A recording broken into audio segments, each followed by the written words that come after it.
सभी सम्मानित दर्शकों को नमो बुद्धाय, जय भीम, जय संविधान, जय मान्यवर कांशीराम। सम्मानित दर्शकों, हरियाणा के जींद जिले के गांव उझाना में जो ऐसी बहुजन समाज है उसको 10 दिन से ज़्यादा हो गए आंदोलन करते हुए। अपनी मांगों को लेकर के काफ़ी लंबे समय से ये प्रयास कर रहे हैं कि प्रशासन के साथ तालमेल बनाने का काम कर रहे हैं। प्रशासन से मांग कर रहे हैं कि उनका हक उनको मिले। लेकिन हम इस आंदोलन पर काफ़ी लंबे समय से नज़र बनाए हुए हैं, देख रहे हैं प्रशासन का जो रवैया है वो नकारात्मक है। अगर प्रशासन चाहता तो 2 दिन के अंदर इस मामले को सुलटाया जा सकता था। हरियाणा के मुख्यमंत्री नायब सिंह सैनी ने भी 2 दिन का आश्वासन दिया था कि मुझे समय चाहिए इसको पूरी डिटेल में जानने के लिए, आखिर मामला क्या है। वो समय भी पूरा हो चुका है, लेकिन अब भी आंदोलन जारी है। इसका मतलब ये है भी प्रशासन नहीं चाहता इनकी सुनवाई हो, ये ऐसे ही परेशान रहे, दुखी रहे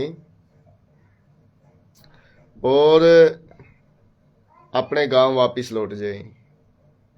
प्रशासन को पता है गांव में जाने के बाद इनका आंदोलन इतना प्रभावी नहीं रहेगा। सम्मानित दर्शकों, हम बताना चाहते हैं प्रशासन को, ये बहुजन समाज इतना कमजोर नहीं है। हम प्रयास कर रहे हैं भी शांति से समाधान हो जाए। अभी तक तो हमारा समाज बाहर नहीं निकला है। समाज में बहुत बड़ी ताकत होती है। हम गांव गांव जाएंगे, घर घर जाएंगे,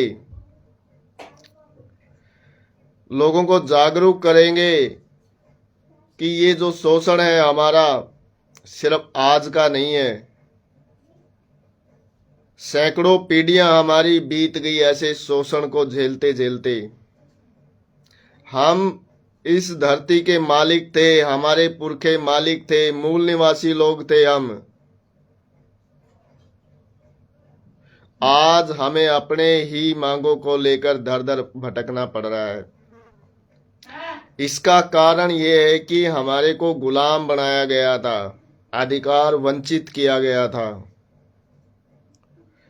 हम अपने इतिहास को दोहराएंगे, समझाएंगे, बताएंगे, बच्चे बच्चे तक जानकारी देंगे कि जितना भी ओबीसी वर्ग है, जितनी भी ओबीसी वर्ग में जातियां आती है, उनको गुलाम बनाकर शूद्र बनाया गया था, उनको अधिकार वंचित किया गया था।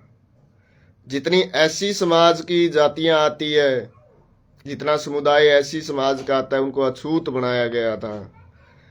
ये इस धरती के मालिक थे, हमारा देश था, मूल निवासी थे हम। लेकिन हमारा राजपाट, धन, धरती, शासन प्रशासन छीना गया था। हमको अधिकार वंचित किया गया था।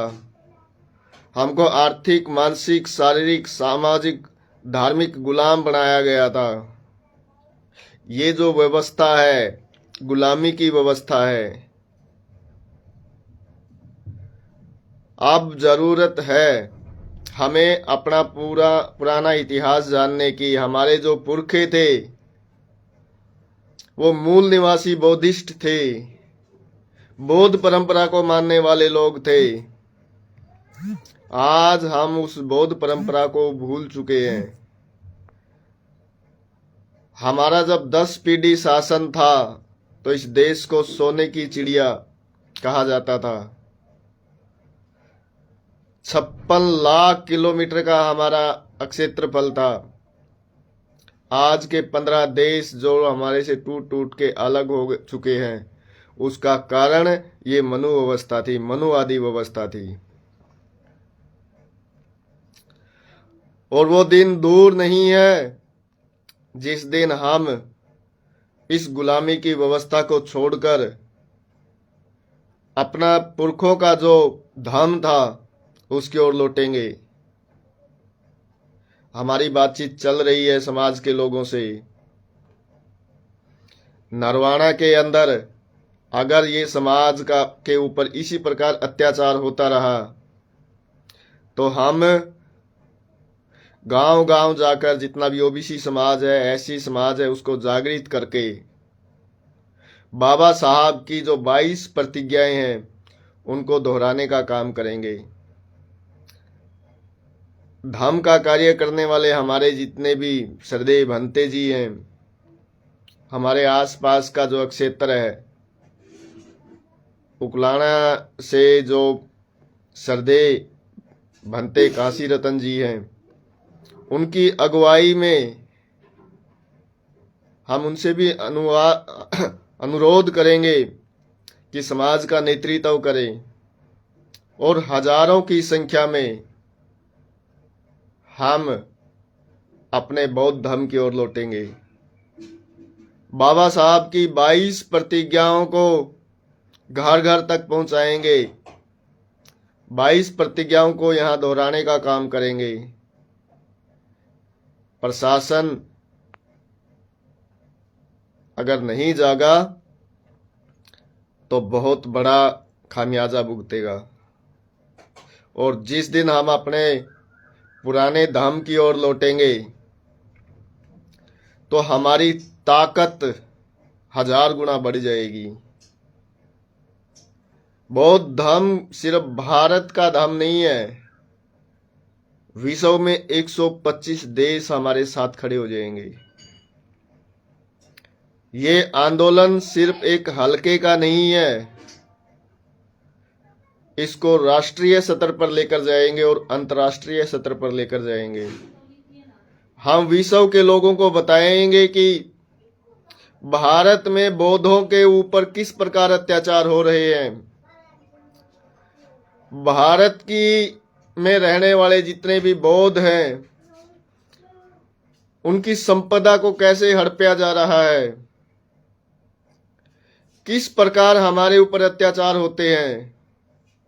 और वो दिन दूर नहीं जब जन आंदोलन होगा, क्योंकि ये लड़ाई एक अकेले उजाना गांव की नहीं है, ये बाबा साहब द्वारा बनाई गई उस व्यवस्था की है जो बाबा साहब चाहते थे, जिन्होंने आर्टिकल 340 में ओबीसी वर्ग को उसकी संख्या के अनुपात में हिस्सेदारी देने की बात की है।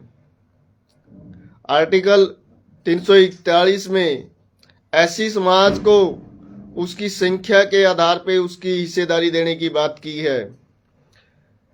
आज भले ही ओबीसी समाज इन बातों को नहीं जानता, नहीं जागरूक, कुछ लोग जागरूक हैं, उनको साथ लेकर हम समाज को बताएंगे कि आपकी कितनी हिस्सेदारी बनती है और आपको क्या मिलता है। ये लड़ाई हमारे हक और अधिकारों की है, ये लड़ाई हमारे हक हकूक की है। हम इतनी जल्दी हार मानने वाले नहीं हैं। हम शासन प्रशासन से पूरा टकराव करेंगे, ये सत्ता उखाड़ फेंकेंगे जो मनुवादी लोगों की है। 90% समाज है हमारा, जितना ओबीसी तबका है, एससी तबका है, एससी एसटी समाज है हमारा, ये 3% मनुवादी लोग भारत की संपदा पर कब्जा करे हुए हैं। आज ये गुमराह करते हैं, आज समाज के लोगों को बहकाने का काम किया जाता है। और ये लोग चाहते हैं कि भाई ये जो आंदोलन है, गांव तक सीमित किया जाए, इसलिए आंदोलनकारियों को बार बार गांव में ले जाने की बात की जा रही है। क्योंकि उनको पता है, क्योंकि गांव में कुछ ऐसे जहरीले सपोले हैं जो जातिवाद करेंगे,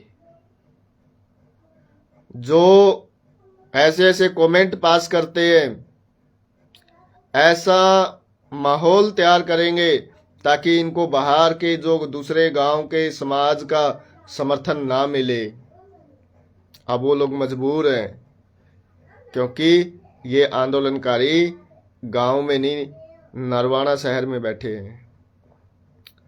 अब समाज का सहयोग जो इनको मिल रहा है वो रोक नहीं पा रहे हैं। वो तरह तरह के हथकंडे अपना रहे हैं कि समाज का जो सहयोग रोका जाए। और वो दिन दूर नहीं है, हम हर घर में ये आवाज पहुंचाएंगे और घर घर से एक जन सैलाब निकलेगा और आंदोलन में शामिल होगा। हम अनुरोध करते हैं सभी आंदोलनकारियों से और समाज से, आपस में तालमेल बनाए। तालमेल कमेटी पूरे अच्छे तरीके से समाज का नेतृत्व करे, आंदोलन का नेतृत्व करे। हमारे समाज के जो लोग आते हैं उनका मान सम्मान करें। यहाँ किसी भी प्रकार का वाद विवाद ना करें।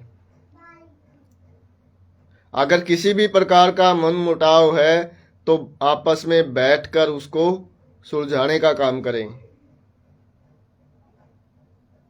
ये आंदोलन सिर्फ एक गांव का आंदोलन नहीं है, ये एक व्यक्ति का आंदोलन नहीं है। ये कुछ एक लोग अगर ये सोचते हैं कि भाई हम 5, 7, 10 जो लोग हैं उनका आंदोलन है, उनका आंदोलन नहीं है। ये पूरे समाज का आंदोलन है। हर घर से आवाज निकलेगी, हर घर से चिंगारी निकलेगी। और वो दिन दूर नहीं है जब ओबीसी समाज भी अपने हक अधिकारों के लिए सड़कों पर आएगा। वो भी जागरूक करेंगे, हम उनको बताएंगे आपकी कितनी हिस्सेदारी बनती है। ऐसी समाज को बताएंगे हमारी कितनी हिस्सेदारी बनती है। हमारी बजट में हिस्सेदारी, हमारी जमीनों में हिस्सेदारी, हमारी नौकरियों में हिस्सेदारी, हमारी शासन प्रशासन में हिस्सेदारी, हमारी राज सत्ता में हिस्सेदारी। और जो बाबा साहब और बहुजन महापुरुषों का मिशन था, उस रास्ते पर हम चलकर हम दोबारा से अपना जो सत्ता है, अपना जो शासन प्रशासन में हिस्सेदारी है, उसको हासिल कर सकते हैं। आज हमारा समाज जागरूक होने लग रहा है, क्योंकि यही लोग चाहते थे कि भाई इसको समाज को गुमराह करके रखा जाए। हमारे समाज से ये लोग कुछ एक लोग अपने साथ मिला लेते हैं, क्योंकि इनके पास पुराना हथियार है। काम दाम श्याम दंड भेद की नीति अपनाते हैं। ये मनुवादी लोग कुछ एक लोग हैं, ये हमारे से सीधा कभी नहीं टकराते। आप इतिहास उठा के देखो, जितने भी राजे रजवाड़े, जितनी भी लड़ाइयाँ हुई है, ये मनुवादी आधे उस साइड हो जाते हैं, आधे उस साइड हो जाते हैं, आपस में लड़वाते हैं और राज करते हैं। अब हम इनकी चालों को समझना होगा, इनके बहकावे में आना बंद करना होगा। ये हमारी लड़ाई है, हम भाई भाई आपस में कभी नहीं लड़ेंगे। ये हम बाबा साहब और बहुजन महापुरुषों के आंदोलन से हमें सीखना होगा। जितने हमारे ओबीसी समाज के महायोद्धा हुए हैं, महापुरुष हुए हैं, उनकी विचारधारा को ओबीसी समाज के बीच में लेके जानी होगी। तथागत गौतम बुद्ध, साहू जी महाराज और राष्ट्रपिता ज्योतिबा फूले जैसे महान योद्धाओं को, महापुरुषों को, विचारधारा को घर घर तक ओबीसी समाज को बताना होगा भी आपके पुरखे थे, इन्होंने समाज को दिशा दी है, इन्होंने मनुवाद से टकराव किया है और मनुवाद को जड़ से उखाड़ फेंका था। आज हम मनुवाद के गुलाम हैं, उस गुलामी को छोड़ना पड़ेगा। आज हम जितनी भी हमारी परेशानी है इनकी गुलामी के कारण है। हमारा जो धर्म था, बौद्ध धर्म था, हमारे पुरखे उसको मानते थे, उसको फॉलो करते थे, उनका जीवन सुखी था। आज इन्होंने हमारे ऊपर इतनी गुलामी थोपी हुई है। आज घर घर में दुख है, परेशानी है, पीड़ा है। उसका कारण ये मनुवाद है। और हम इकट्ठा होकर बहुत जल्द ही नरवाना के अंदर हमारे समाज के लोगों को लेकर बाबा साहब की 22 प्रतिज्ञाओं को दोहराने का काम करेंगे। धर्म की ओर लौटेंगे हम, धर्म का प्रचार करेंगे हम। आप सभी को पुनः नमो बुद्धाय, जय भीम, जय संविधान, जय मान्यवर कांशीराम।